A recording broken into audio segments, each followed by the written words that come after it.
Hello students, welcome back to your YouTube channel grow with Aruna Gupta ma'am. जैसा कि बच्चों मैंने आपकी सीरीज़ चलाई हुई है, आप सबको पता है कि मैंने आपकी सीरीज़ चलाई हुई है जो आपके एसएसटी 10th क्लास की है, आपकी एनसीईआरटी की वो। तो आज हम आपको दूसरा चैप्टर कराते हैं इसका, जो कि है संघवाद। संघवाद का अर्थ है संघ। संघ यानी कि आप यूनिटी में होकर कोई काम करते हो, आप एक ग्रुप बनाकर काम करते हो और उस काम को अच्छी तरीके से अच्छी ढंग से निभाने के लिए जो आप एक कोलाबरेट करते हो उसको हम संघ कहते हैं। तो आज हम निम्न बिंदुओं पर चर्चा करेंगे आपके YouTube channel grow with Aruna Gupta ma'am पर, जो कि आपका है पॉलिटिकल साइंस का आपकी अध्याय 2 संघवाद।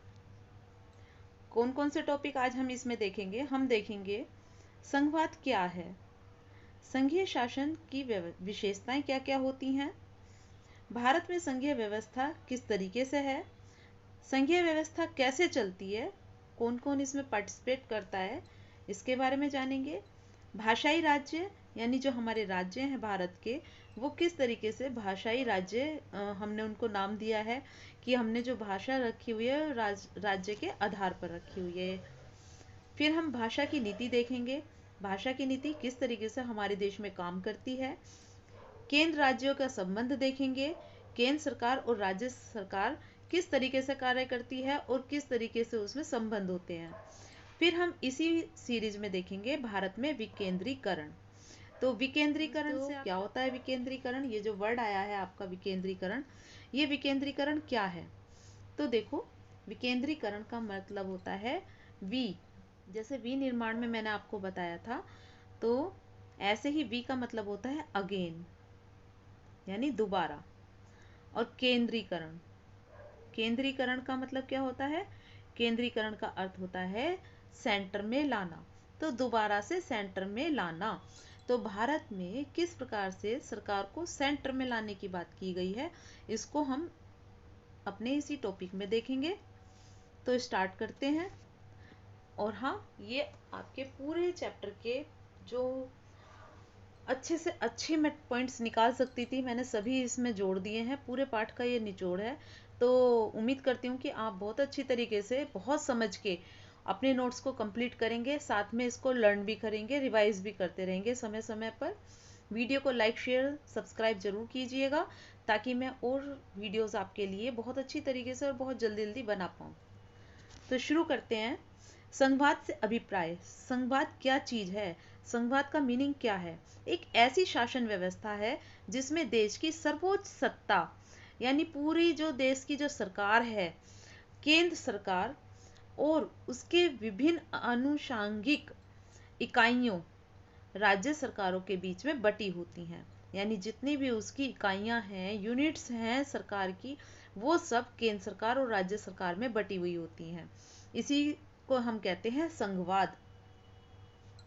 एक ऐसी शासन व्यवस्था जिसमें सत्ता का बंटवारा दो या दो से अधिक स्तरों पर होता है, वही संघवाद कहलाता है।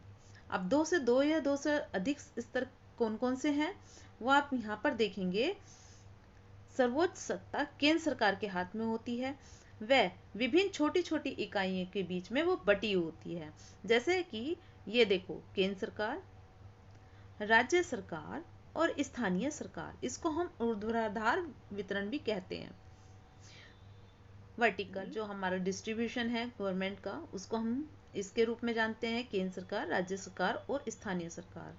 एक आपको ये मैप दिखाती हूँ मैं, ये मैंने बुक से लिया है, तो थोड़ा इसमें जितने भी ये रेड कलर का पार्ट है, यहाँ सब जगह हमारी संघीय सरकार की व्यवस्था है। लेकिन जो ये बीच का पार्ट है, यहाँ पर बीच बीच में कहीं कहीं जहाँ भी आपको रेड कलर दिखाई दे रहा है, ये जैसे ये भारत, ये बीच बीच में जो आपको रेड कलर से पॉइंट दिखाई दे रहे हैं, यहाँ पर सब जगह संघीय सरकार का शासन है। बाकी और देशों में अभी तक संघीय सरकार का शासन नहीं है।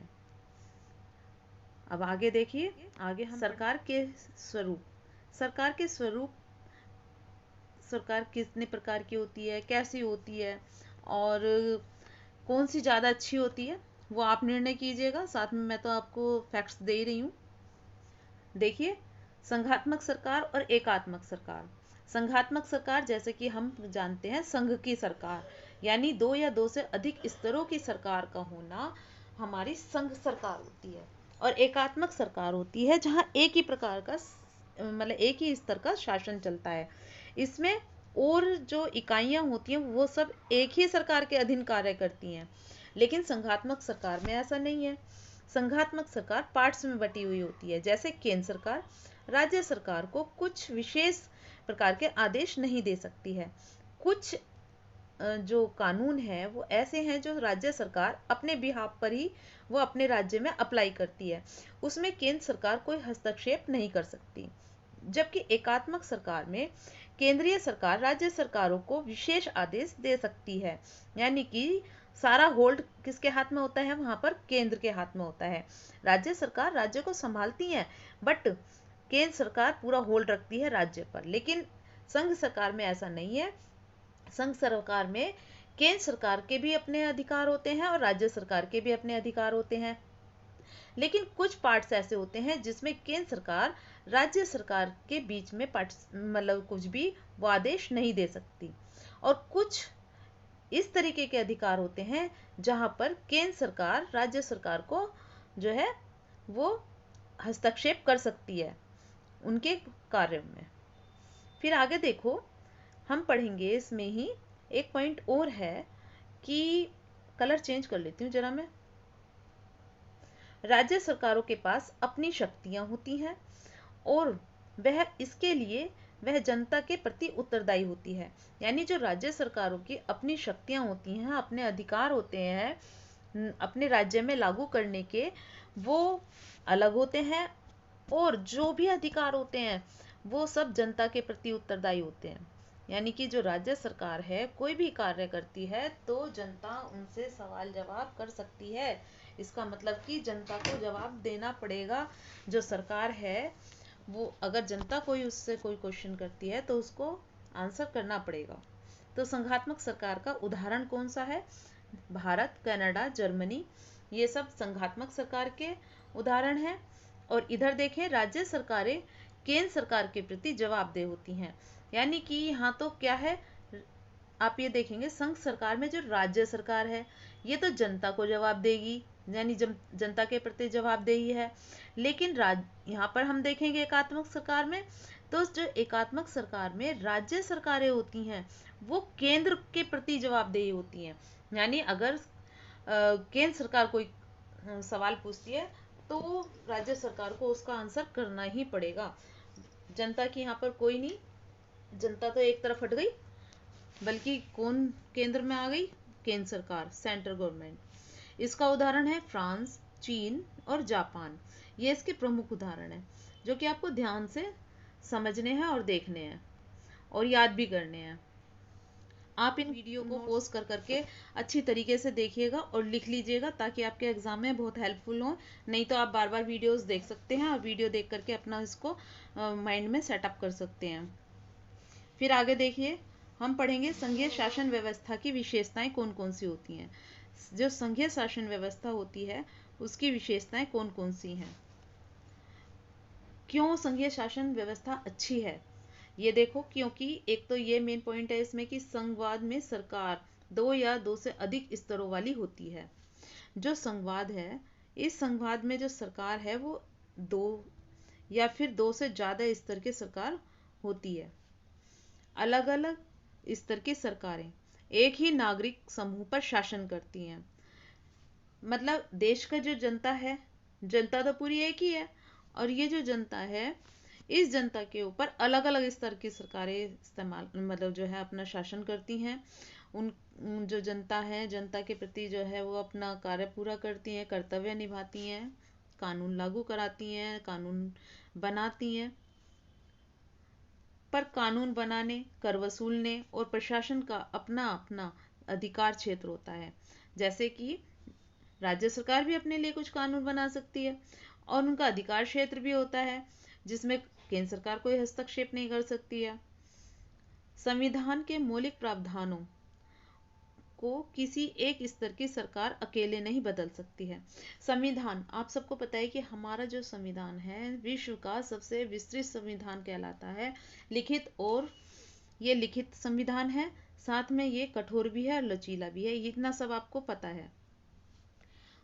जो संविधान के जितने भी मौलिक प्रावधान हैं, यानी कि जब हमारा संविधान कभी लिखा गया था, उस संविधान के अंदर जितने भी कानून बने हुए हैं, जो भी पॉइंट्स उसके अंदर लिखे हुए हैं, उसको कोई भी एक सरकार अपने बिहाफ पर चेंज नहीं कर सकती, चाहे वो राज्य सरकार हो, चाहे केंद्र सरकार हो, चाहे वो स्थानीय सरकार हो। अदालतों को संविधान और विभिन्न स्तर की सरकारों के अधिकारों की व्याख्या करने का अधिकार होता है। यानी जो हमारी अदालतें हैं, जो हमारे न्यायालय हैं, वो हमारे संविधान में जितने भी स्तर की सरकारें हैं, उन सबके अधिकारों की व्याख्या करने का अधिकार किसके पास है? हमारे न्यायालयों के पास है। वित्तीय स्वायत्तता निश्चित करने के लिए विभिन्न स्तर की सरकारों के लिए राजस्व के लिए अलग अलग स्रोत निर्धारित हैं। यानी केंद्र सरकार के लिए अलग स्रोत हैं, सोर्सेज जो हैं टैक्स वसूलने के, राजस्व यानी टैक्स वसूलने के सोर्सेज सेंट्रल गवर्नमेंट के अलग हैं, स्टेट गवर्नमेंट के अलग हैं और लोकल गवर्नमेंट के अलग हैं। यानी कि सभी के अपने अपने जो है वो अधिकार हैं कि वो कौन कौन से टैक्स को लेंगे, अपना फ्रीली वो उस टैक्स को लेते हैं और उस पर दूसरे किसी और का अधिकार नहीं है। संघीय शासन व्यवस्था के दोहरे उद्देश्य हैं। कैसे हैं? देश की एकता की सुरक्षा करना और उसे बढ़ावा देना। दूसरा, इसके साथ ही क्षेत्रीय विविधता यानी कि डिफरेंसेस को पूरा सम्मान करना। यानी कि देश के अंदर जितने भी क्षेत्र में जितनी भी विविधताएं हैं, उन सबका सम्मान करना संघीय शासन व्यवस्था की जो है उद्देश्य हैं। इनको हम, अगर आपके एग्जाम में आता है कि संघीय शासन व्यवस्था के दोहरे उद्देश्य क्या हैं, तो आप बताएंगे कि देश की एकता को सुरक्षित करना और उसको बढ़ावा देना, यानी एकता को बढ़ावा देना, और साथ में क्षेत्रीय विविधताओं को पूरा, जैसे हमारे अलग अलग स्टेट्स हैं, उन सब स्टेट्स को जो है सम्मान देना, उनका रेस्पेक्ट करना, उनमें रहे अधिकारों की सुरक्षा करना, ये संघीय सरकार का दायित्व होता है। नेक्स्ट आप देखें, हम अब पढ़ेंगे भारत में संघीय व्यवस्था। भारत में संघीय व्यवस्था किस प्रकार से काम करती है? तो देखिए, भारतीय संविधान ने भारत को राज्यों का संघ घोषित किया है। हमारा भारत क्या है? भारत एक राज्यों का संघ है। संघ यानी कि यूनिटी है। भारतीय संविधान ने यहाँ की सरकार को एक संघात्मक रूप प्रदान किया है। इसका मीनिंग समझेंगे। भारतीय संविधान में जो हमारा कॉन्स्टिट्यूशन है, उसने यहाँ की सरकार को एक संघात्मक फेडरलिज्म का रूप प्रदान किया है।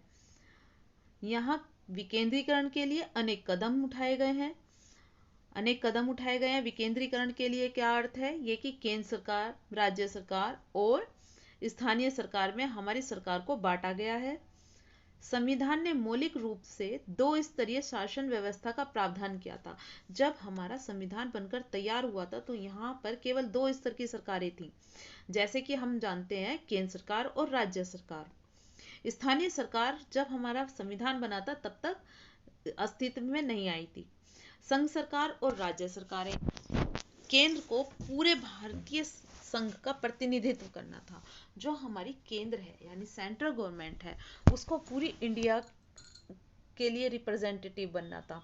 बाद में पंचायत और नगर पालिकाओं के रूप में संघीय शासन का एक तीसरा स्तर भी जोड़ा गया। यानी जिस समय हमारा संविधान बना था, उस समय केवल जो हमारी सेंट्रल गवर्नमेंट है, जो हमारी केंद्र सरकार है, उसको बोला गया था कि आप पूरे भारत में हमारा जो इंडिया है उसका आप प्रतिनिधित्व करेंगे, रिप्रेजेंट करेंगे उसको। उस समय तक हमारी जो स्थानीय सरकार है, जिसे हम पंचायत, नगर पालिका या नगर निगम के नाम से जानते हैं, वो संविधान जो हमारे संघ शासन है उसका हिस्सा नहीं बनी थी। भारतीय संविधान लिखित भी है और कठोर भी है। एवं राज्यों के बीच में मध्य में शक्ति के विभाजन स्पष्ट रूप से लिखे गए हैं। हमारे संविधान में जितने भी शक्ति है, चाहे वो राज्य सरकार की हो चाहे वो केंद्र सरकार की हो, उनमें जो डिवाइडेशन है, उनके जो कार्य हैं, कर्तव्य हैं, उनके जो अधिकार क्षेत्र हैं, उनको स्पष्ट रूप से दिखा रखा है हमारे संविधान में। और संविधान कैसा है बच्चों? हमारा संविधान लिखित भी है और कठोर भी है, और पूरे विश्व में सबसे बड़ा लिखित संविधान हमारा ही है। भारत में एक स्वतंत्र और सर्वोच्च न्यायपालिका की स्थापना की गई है, जिसे हम सुप्रीम कोर्ट के नाम से जानते हैं। और आप सबको पता है ये कहाँ पर है? ये है हमारी नई दिल्ली में। क्या है नई दिल्ली में? Supreme court. पूरी इंडिया का सर्वोच्च न्यायालय हमारी दिल्ली में है, ताकि केंद्र एवं राज्यों या दो से अधिक राज्यों के बीच उठने वाले विवादों को आसानी से निपटाया जा सके। आपको मालूम है ना कि आपने 8th क्लास में भी पढ़ा है कि अगर केंद्र सरकार और राज्य सरकार में कोई विवाद होता है, या फिर दो से अधिक राज्यों में कोई विवाद होता है, तो उसका निपटारा कहाँ किया जाता है? उसका निपटारा किया जाता है हमारे सुप्रीम कोर्ट में, मतलब सर्वोच्च न्यायालय में। हम इसको नेक्स्ट देखते हैं। कुछ हमारे केंद्र सरकार और राज्य सरकार के बीच में विधायी अधिकार हैं, यानी कानूनी अधिकार हैं। हमारे अधिकारों को किस तरीके से, हमारे नहीं, सरकार के जो अधिकार हैं, कर्तव्य हैं, जो उनकी ड्यूटीज हैं, तो उनको ड्यूटीज कह सकते हैं, राइट्स कह सकते हैं, उनको किस तरीके से हमारे संविधान में बांटा गया है। तो देखो, एक है संघ सूची, राज्य सूची और समवर्ती सूची। अब इन तीनों में क्या डिफरेंस है? सबसे पहले तो हम आते हैं, बात करते हैं संघ सूची की। संघ सूची यानी हम इसे केंद्र के नाम से भी जान सकते हैं। राज्य सूची हम इसको स्टेट या फिर राज्य के नाम से जान सकते हैं। समवर्ती सूची यानी संघ सूची और राज्य सूची, केंद्र सरकार और राज्य सरकार हम समवर्ती सूची में रख सकते हैं। अब इनके कार्यों को भी डिफाइन कर लेते हैं। संघ सूची में कौन कौन से जो मामले आते हैं, जो केसेस आते हैं, वो प्रतिरक्षा के आते हैं, यानी डिफेंस के। विदेशी मामले, जितने भी हमारे फॉरेन मामले होते हैं, बैंकिंग, संचार और मुद्रा जैसे जितने भी राष्ट्रीय महत्व के मुद्दे हैं, वो सब आते हैं हमारे संघ सूची में। जबकि राज्य सूची में आते हैं, राज्य में आती है पुलिस, व्यापार, देखो यहाँ पर पुलिस का जिक्र है, और यहाँ प्रतिरक्षा यानी जो है हमारे डिफेंस का है। डिफेंस में हमारे आर्मी। व्यापार, वाणिज्य, कृषि और सिंचाई जैसे प्रांतीय और स्थानीय महत्व के विषय हैं। और इधर देखिए, इन सूची के विषयों पर कानून बनाने का अधिकार सिर्फ किसको है? केंद्र सरकार को है। और इधर जो राज्य सूची है, इस राज्य सूची में राज्य सरकार कानून बना सकती है, इसमें केंद्र सरकार का हस्तक्षेप नहीं होगा। पहले इसमें 97 विषय थे, किसमें? संघ सूची में। पहले संघ सूची में 97 सब्जेक्ट्स थे, विषय थे, टॉपिक्स थे, किसमें? संघ सूची में। और कब? जब हमारा संविधान बना था। लेकिन आज प्रेजेंट में, वर्तमान में 100 विषय हैं, 100 जो इसके टॉपिक्स हैं वो हैं। और इधर देखेंगे हम राज्य सूची में। राज्य सूची में जब हमारा संविधान बनके तैयार हुआ था, तब तो 66 यानी 66 थे, लेकिन आज की डेट में वो घट गए हैं, 5 इसमें घट गए हैं, विलय हो गए हैं, इधर आकर के मिल गए हैं कुछ, और कुछ इधर चले गए हैं, तो ये 61 विषय हो गए हैं। अब देखते हैं समवर्ती सूची, जिसमें दोनों सरकारों का, दोनों का जो है हस्तक्षेप होता है, कोलैबोरेशन होता है। तो समवर्ती सूची में आते हैं शिक्षा, वन, मजदूर संघ, विवाह, गोद लेना, बच्चों को गोद लेने की जो प्रथा होती है, गोद लेना, उत्तराधिकार, और जैसे वे विषय हैं जो केंद्र सरकार है, केंद्र के साथ राज्य सरकारों की साझी दिलचस्पी में आते हैं, यानी केंद्र सरकार भी उसको हैंडल कर सकती है और राज्य सरकार भी। इन सूची के विषयों पर केंद्र और राज्य सरकार दोनों मिलकर कानून बनाती हैं। पहले इसमें केवल 47 सब्जेक्ट्स, ये टॉपिक्स थे, किसमें, समवर्ती सूची में। लेकिन आज की डेट में ये बढ़ गए हैं और कितने हो गए हैं, ये 52 हो गए हैं। ये 52 टॉपिक्स हो गए हैं समवर्ती सूची में। आप यहाँ देखेंगे संघ सूची में बढ़े हैं 97 से 3 सब्जेक्ट इधर बढ़ गए तो 100 हो गए। और राज्य सूची में 66 थे तो यहाँ पर 61 हो गए, घट गए 5। और समवर्ती सूची में 57 से 52 हो गए हैं। तो अब हम क्या करेंगे, हम करेंगे इसके आगे बताते हैं आपको कि देखो अवशिष्ट सूची। अवशिष्ट सूची का क्या मतलब है। अभी तो हमने 3 सूचियां तो आपको बता दी, केंद्र बता दी, राज्य बता दी और समवर्ती बता दी। एक आती है इसमें अवशिष्ट सूची, यानी कि ऐसे कार्य, ऐसे अधिकार जिस समय हमारा संविधान बना था उस समय वो नहीं थे, यानी कि वो चीज़ें बाद में डेवलप हुई हैं या किसी चीज़ की हमें बाद में ज़रूरत पड़ी है। टेक्नोलॉजी हो गई, बहुत सारी ऐसी टेक्नोलॉजी है जो उस समय नहीं थी और आज की डेट में आ गई है। तो ऐसे अधिकार कहाँ रखे जाएं, किसको दिए जाएं। कुछ ऐसे भी विषय हैं जो संविधान बनने के बाद आए हैं, जैसे कि कंप्यूटर सॉफ्टवेयर, ये संविधान बनने के बाद आया है। इन विषयों पर कानून बनाने का अधिकार केवल किसको है, केंद्र सरकार को है। यानी इन तीनों सूचियों के अतिरिक्त जो विषय आते हैं अलग से, उस पर केवल केंद्र सरकार ही कानून बना सकती है। अधिकारों की इस सूची में बदलाव करना आसान नहीं है। हम सोचें कि जितने भी अधिकार हैं राज्य सूची के, केंद्र सूची के या फिर समवर्ती के या अवशिष्ट के, इसमें कोई बदलाव कर दिया जाए तो नहीं, इतना आसान नहीं है। क्यों नहीं है कि अभी हमने पढ़ा संघवाद। तो संघवाद का मतलब क्या है, दो या दो से ज्यादा स्तर की सरकारों का होना या उनकी जो है उनका सम्मान करना, उनकी बातों को रखना।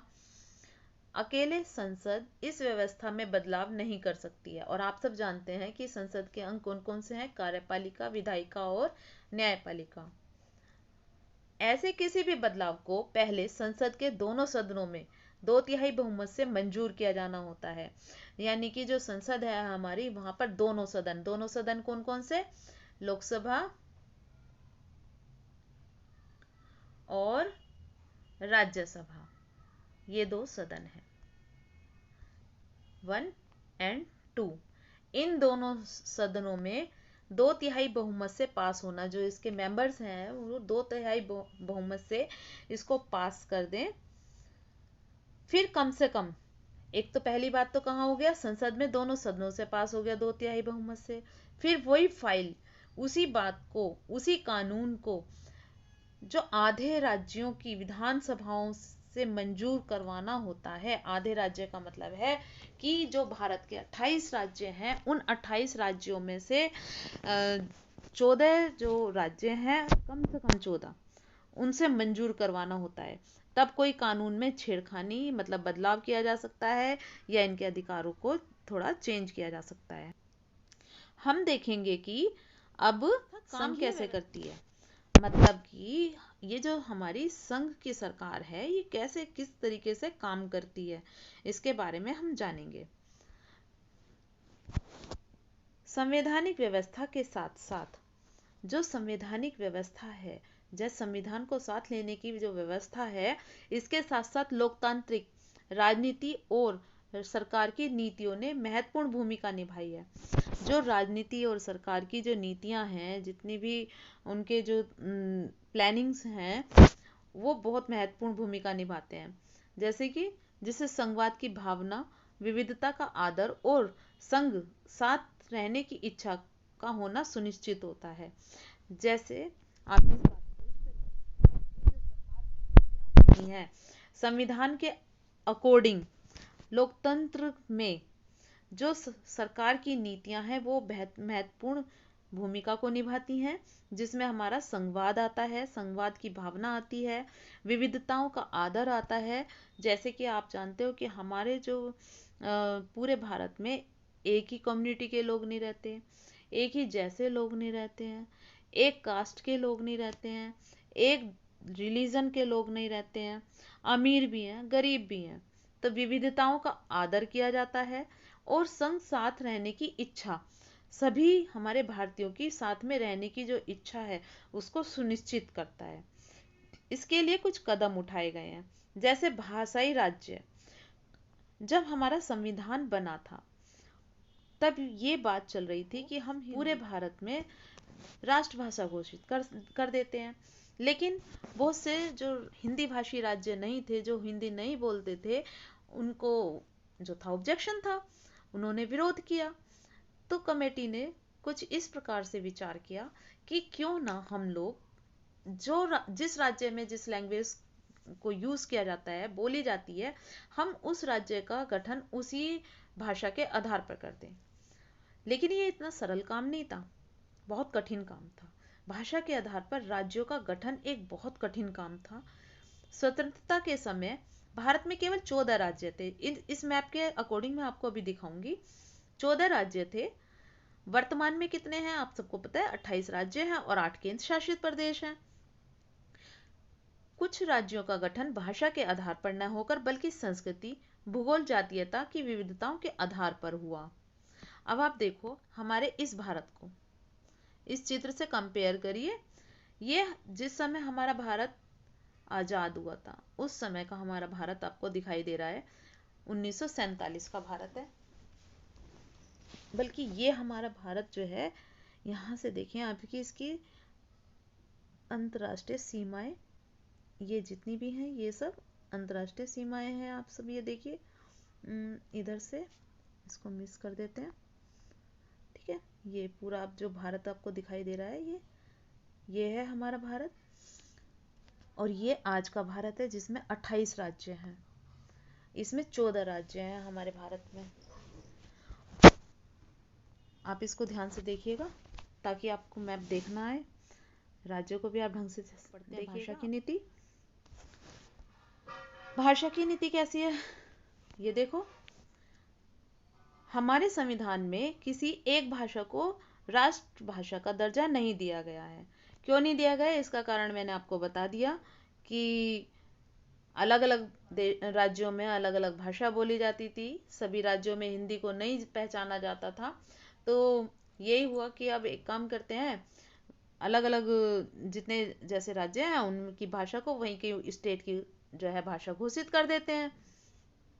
अब इसी वजह से किसी भी एक भाषा को राष्ट्रभाषा का दर्जा नहीं मिला। हिंदी को राजभाषा बनाया गया और सिर्फ 40% जो भारतीय हैं उनकी ही मातृभाषा क्या है, हिंदी है। अन्य भाषाओं के संरक्षण के अनेक दूसरे उपाय किए गए हैं। ऐसा भी नहीं कि हमारे देश में जब संविधान बना तो दूसरी भाषाओं को रेस्पेक्ट नहीं दी गई, उनके लिए अलग तरीके से कुछ उपाय किए गए। संविधान में हिंदी के अलावा 21 भाषाओं को अनुसूचित भाषा की को दर्जा दिया गया, यानी अनुसूचित भाषा का दर्जा दिया गया है 21 लैंग्वेजेस को। लेकिन जब हमारा संविधान बना था तब इतनी लैंग्वेजेस नहीं थी, तब बहुत कम लैंग्वेजेस थी। केंद्र सरकार के किसी पद का उम्मीदवार इनमें से किसी भी भाषा में परीक्षा दे सकता है। इसका अर्थ ये है कि जब जैसे कोई जो 21 भाषाएं हैं, अगर कोई केंद्र सरकार का पेपर देने बैठता है, सेंट्रल गवर्नमेंट का कोई एग्जाम दे रहा है कोई, तो वो अपने राज्य के अकॉर्डिंग, अपनी भाषा के अकॉर्डिंग जितनी भी हमारे संविधान में भाषाएं हैं उनको किसी को भी वो चूज कर सकता है कि मैं इस माध्यम से, इस लैंग्वेज के माध्यम से एग्जाम दूंगा, ना मैं हिंदी ना मैं इंग्लिश। अगर मैं तमिल हूँ, तमिल में एग्जाम देना चाहता हूँ केंद्र सरकार का कोई, तो मैं तमिल में एग्जाम दूंगा।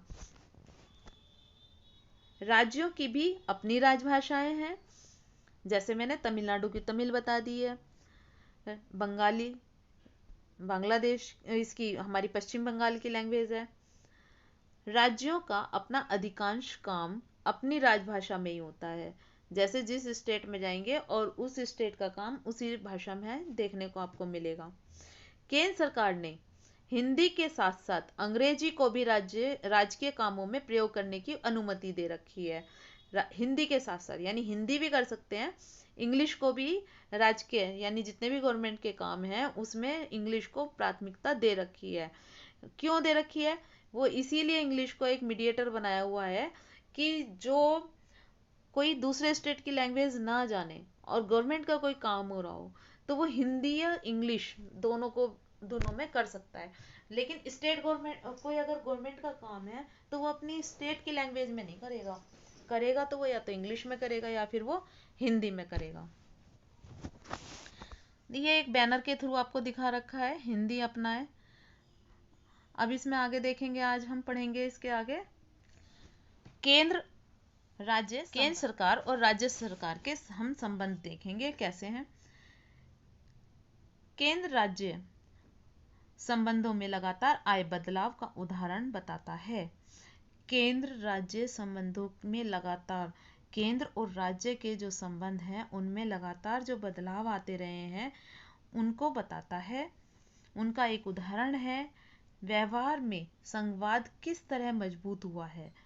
ये देखिए किस व्यवहार में, यानी कि जो अब हमारा जो संवाद है हमारे देश के अंदर, वो किस तरीके से अपनी जड़ों को बैठा चुका है।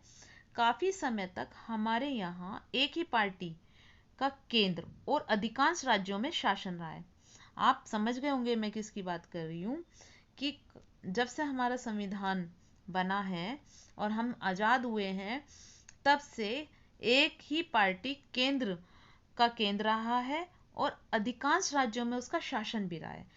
इसका व्यवहारिक मतलब यह हुआ कि राज्य सरकारों ने स्वायत्तता संघीय इकाई के रूप में अपने अधिकारों का प्रयोग नहीं किया है। मतलब कि जब से हम आज़ाद हुए हैं और हमारे यहाँ पर सरकार का गठन हुआ है, वहाँ एक ही पार्टी चलती आई है और अब तक राज्य सरकार, अब किसी भी संघ जो होता है, जो संघ मैंने बताया 2 या 2 से स्तर की सरकारों का होना, उसमें अपने आप के अधिकारों का प्रयोग वो नहीं कर पाई है। जब केंद्र और राज्यों में अलग अलग दलों की सरकार रही, जैसे कहीं बीजेपी आ गई, कहीं आम आदमी पार्टी आ गई, कहीं पे आपकी तृणमूल कांग्रेस आ गई, तो केंद्र सरकार ने अपने मतलब जो राज्य हैं, यानी केंद्र सरकार ने राज्यों के अधिकारों की अनदेखी करनी शुरू कर दी। फॉर एग्जाम्पल, मैं किसी पार्टी का नाम तो लूंगी नहीं, माना एक पार्टी केंद्र में है, ठीक है, मैं इसको एक्स पार्टी मान लेती हूँ। एक्स पार्टी केंद्र में है, जब हमारा देश आज़ाद हुआ है, हमारा संविधान लागू हुआ है, ये एक्स पार्टी है और ये एक्स पार्टी ये हमारे देश के बहुत सारे राज्य हैं, अलग अलग अलग अलग अलग स्टेट हैं। यहाँ पर जो ये एक्स पार्टी है, इसी एक्स पार्टी की पार्टी बनी हुई है हर स्टेट में, या फिर 2 या 3 स्टेट्स को छोड़ करके एक्स पार्टी ही है। तो क्या है, यहाँ पर संघ सरकार थोड़ी ना काम कर रही है, अब तो जो केंद्र में काम कर रही है वही राज्य में काम कर रही है। लेकिन कुछ समय बाद क्या होता है, कुछ समय बाद यहाँ पर केंद्र में आ जाती है वाई पार्टी और राज्यों में मिक्स गवर्नमेंट आ जाती है। यहाँ पर कहीं पर एक्स पार्टी आ गई है, कहीं पर वाई आ गई है, कहीं पर एक्स आ गई है, कहीं पर वाई आ गई है। तो क्या हुआ है, 1990 के बाद की जो स्थिति आई है वो बदल गई। क्यों बदल गई कि एक कांग्रेस पार्टी, दूसरी तरफ बीजेपी पार्टी। इस अवधि में देश के अनेक राज्यों में क्षेत्रीय दलों का उदय हुआ, यानी कि बहुत सारे छोटी छोटी पार्टीज जो थी अलग अलग राज्यों में बन गई, जिससे गठबंधन की सरकार बनने लगी। जब ही से, यानी कि 90 से लेकर के कई बार केंद्र सरकार और राज्य सरकार में गठबंधन होकर के केंद्र सरकार आई है, या फिर स्टेट में भी गठबंधन करके सरकारें आई हैं। सुप्रीम कोर्ट के एक बड़े फैसले से भी बल मिला। जो ये हमारे गठबंधन आया या फिर हमारी पार्टियों का चेंज होना है, जो क्षेत्रीय दलों का उदय हुआ है, इसके अंदर भी एक बड़ा फैसला सुप्रीम कोर्ट के द्वारा आया था। इस फैसले के कारण राज्य सरकार को मनमाने ढंग से, मतलब आप भंग नहीं कर सकते। केंद्र सरकार क्या करती थी कि अगर राज्य के अंदर दूसरी सरकार आ गई है और केंद्र सरकार अलग है, तो केंद्र सरकार अपने अधिकारों का ज़्यादा मतलब अधिकारों का फायदा उठाते हुए उस राज्य की सरकार को भंग कर सकती थी। लेकिन सुप्रीम कोर्ट का एक ऐसा आदेश आया कि केंद्र सरकार राज्य सरकार को इतनी आसानी से भंग नहीं कर सकती है, यानी कि उसको स्टॉप नहीं कर सकती है। अब देखेंगे भारत में विकेंद्रीकरण। जब हमारा ये चैप्टर शुरू हुआ था तभी हमने बताया था कि हम विकेंद्रीकरण को देखेंगे। विकेंद्रीकरण का अर्थ है कि जो संघीय सरकारें हैं 2 या 2 से अधिक स्तर की होती हैं, आप सबको पता है। लेकिन भारत जैसे विशाल देश में 2 स्तर की शासन व्यवस्था से सही प्रकार से शासन व्यवस्था नहीं चलाई जा पा रही थी। अब हमें कमी लग रही थी कि कोई ऐसा शासन आना चाहिए जो हमारे जो गांव देहात के इलाके हैं, जो हमारे दूर दराज के इलाके हैं या शहरों के गली मोहल्ले हैं, वहां तक जाकर के शासन करे, वहां तक के जो कार्य हैं उनको भी निपटारा करे। यहाँ पर तीसरे स्तर की सरकार के रूप में स्थानीय सरकारों को शामिल किया गया, तभी जरूरत लगी और स्थानीय सरकार को शामिल किया गया उसमें, जो प्रांतीय स्तर की सरकार के अधीन काम करती थी। जैसे केंद्र सरकार, राज्य सरकार, और जो स्थानीय सरकार है वो राज्य सरकार के नीचे स्तर पर काम करेगी। जब केंद्र और राज्य से शक्तियां लेकर स्थानीय सरकारों को दी गई, तो इसी को ही हमने कहा सत्ता का विकेंद्रीकरण। देखो, अभी तक हमने पढ़ा था कि केंद्र सरकार है और राज्य सरकार है जब हमारा संविधान बना है, लेकिन आने वाले सालों में जब जरूरत महसूस हुई कि अब सत्ता का विकेंद्रीकरण होना चाहिए, तो एक और सरकार का गठन किया गया जिसका हमने नाम दिया स्थानीय सरकार 1 and 2 and 3। अब जो ये स्थानीय सरकार है ये किसके अंडर में काम कर रही है? ये कर रही है राज्य सरकार के स्तर अंडर में काम। विकेंद्रीकरण के पीछे बुनियादी सोच यह है कि अनेक मुद्दों और समस्याओं का निपटारा स्थानीय स्तर पर ही बढ़िया किया जा सकता है। यानी कि जो स्थानीय स्तर है, जो छोटे इलाके हैं, वहाँ की जो समस्याएं हैं उनको कौन अच्छी तरीके से सुलझा सकता है? वही तो सुलझा सकता है जो उस इलाके में रहता होगा। ऐसा तो नहीं कि देश में मतलब कोई ऊंचे लेवल का काम कर रहा है और फिर वो गली मोहल्लों में भी जाके देखे या गांव देहातों में जाके देखे कि क्या क्या समस्याएं हैं। तो उन समस्याओं को वहीं के वहीं लोकल लोग जो होते हैं वो ज़्यादा अच्छी तरीके से समझते हैं।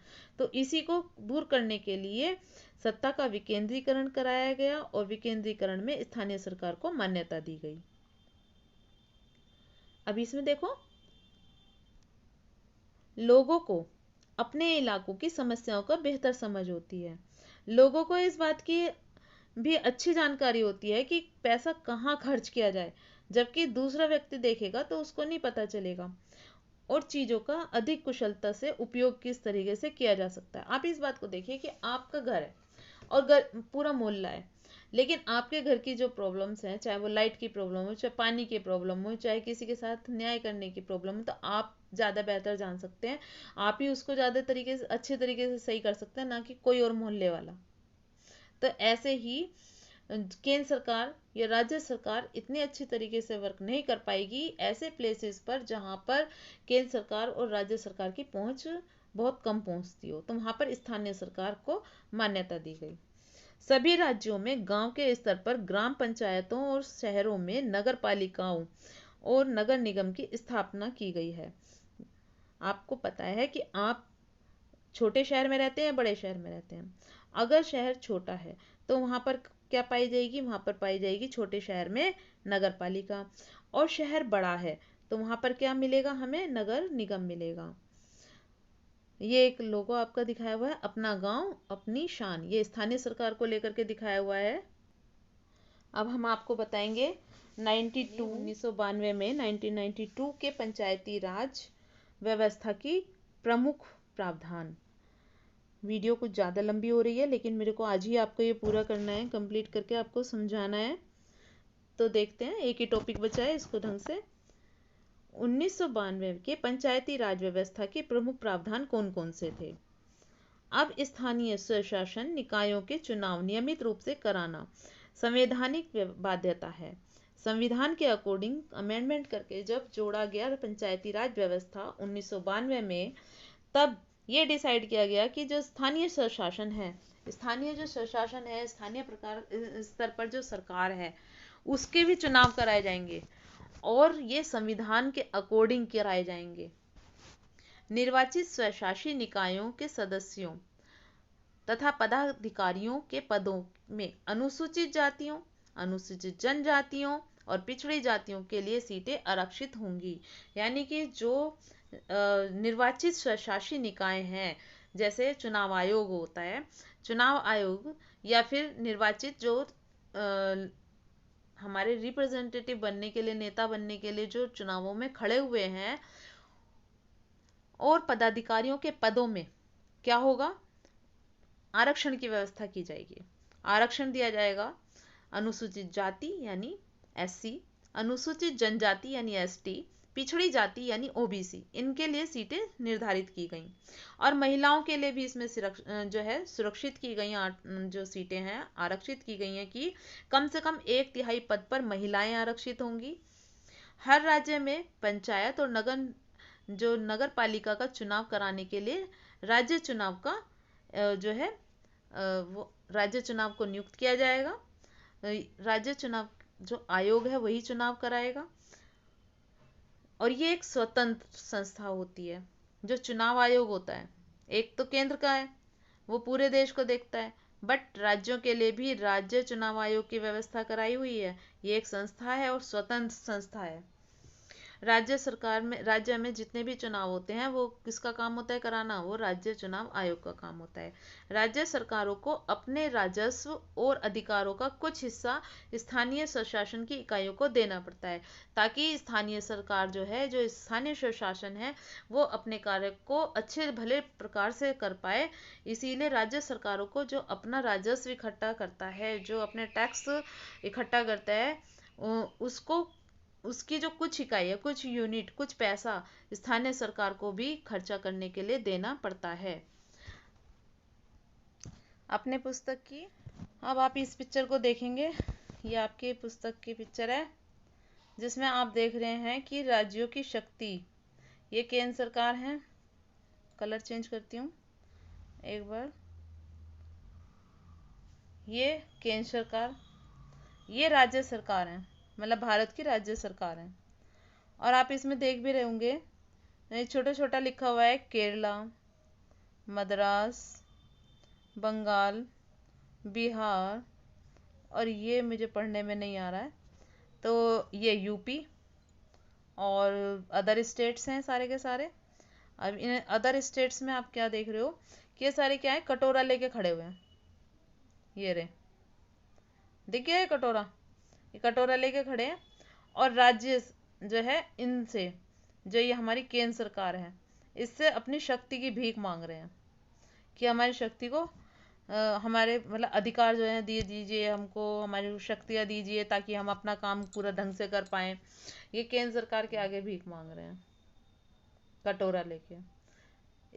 ये दर्शाता है कि जब राज्य सरकार के अधिकार क्षेत्र जो थे कम थे, तब ये केंद्र से अपनी शक्तियों को मांगते थे, और केंद्र सरकार उनको भीख के रूप में शक्तियां देती थी। ये देखिए, ये चमचा दिखाई दे रहा है, इससे कटोरे में इसको दे रही है केंद्र सरकार राज्य सरकारों को। फिर जब 92 आया, 1990, तो हमारे यहाँ पर क्या सरकार आपने देखी कि राज्यों की जो सरकार थी उनको पावर मिली, और अलग छोटी छोटी पार्टियों का गठन हुआ, जिसकी वजह से जो छोटी छोटी पार्टियां थी जब अस्तित्व में आईं, तो ये राज्य की पार्टियां बनी। और राज्य की पार्टियां बनने के बाद से हमारी कौन सी सरकार का गठन हुआ, गठबंधन सरकार। गठबंधन सरकार कैसी सरकार है, जब एक पार्टी, अगर चुनाव लड़ रहे हैं कई सारी पार्टीज और दोनों को बराबर बराबर वोट मिल जाए, इन दोनों की बराबर बराबर वोट आ गई, तो किसकी सरकार बनेगी। अब क्या होगा, जो अदर पार्टियां हैं, इनके मंत्रियों, ये मंत्री यदि किसी और पार्टी में आ जाएं तो उनकी संख्या ज़्यादा हो जाएगी। अब ये पार्टी, अगर दूसरी पार्टियां के 3 व्यक्ति मिलकर के दूसरी पार्टी में बन गए, माना बीजेपी में, ये देखिए मैं इसको आपको इस तरीके से समझाती हूँ कि माना ये बीजेपी है, ये आपकी कांग्रेस है, यहाँ पे देखते हैं कांग्रेस है, और इनकी जो सीटें आई हैं, ये बीजेपी, ये कांग्रेस, इसकी सीटें आई हैं और इसकी सीटें आई हैं। इसकी सीटों को 4 की ज़रूरत है कि ताकि अपनी पार्टी बना ले, या फिर हम इसको कहेंगे 40 इधर आ गई, 40 इधर आ गई, तो अब ये दोनों की कॉमन हो गई। अब ये 40-40 मिलके, लेकिन अब पार्टी कौन बनाएगा? अदर पार्टीज हैं छोटी छोटी, आम आदमी पार्टी हो गई, तृणमूल हो गई, या फिर कोई और सी भी पार्टी हो गई। ये छोटी छोटी पार्टी हैं अलग अलग स्टेट्स की। ये इनसे कहेंगे कि हमें अपनी पार्टी मतलब कोई सदस्य दे दो, ये कहेंगे हमें दे दो।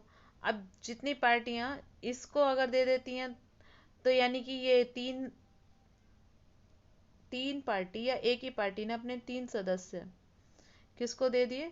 बीजेपी को दे दिए। अब बीजेपी के कितने हो गए? 43 हो गए। अब जब इसके 43 हो गए तो पार्टी कौन सी लीडरशिप करेगी? बीजेपी लीडरशिप करेगी। यदि बीजेपी लीडरशिप करती है तो अब आप इस कार्टून को देखिए ढंग से, ध्यान से देखिएगा। यहाँ अंकित दोनों कार्टूनों में केंद्र और राज्यों के सत्यों को बीच में दिखाया गया। यानी ऊपर आपने देखा अभी कि जितने भी राज्य हैं वो सारे केंद्र सरकार से कटोरा लेकर भीख मांग रहे हैं अपनी शक्तियों के लिए। अब इधर देखेंगे, क्या राज्यों को केंद्र से गुहार लगानी चाहिए? क्या राज्यों के पास इतने भी अधिकार नहीं होने चाहिए कि वो केंद्र सरकार से अपने अधिकारों को मांगे?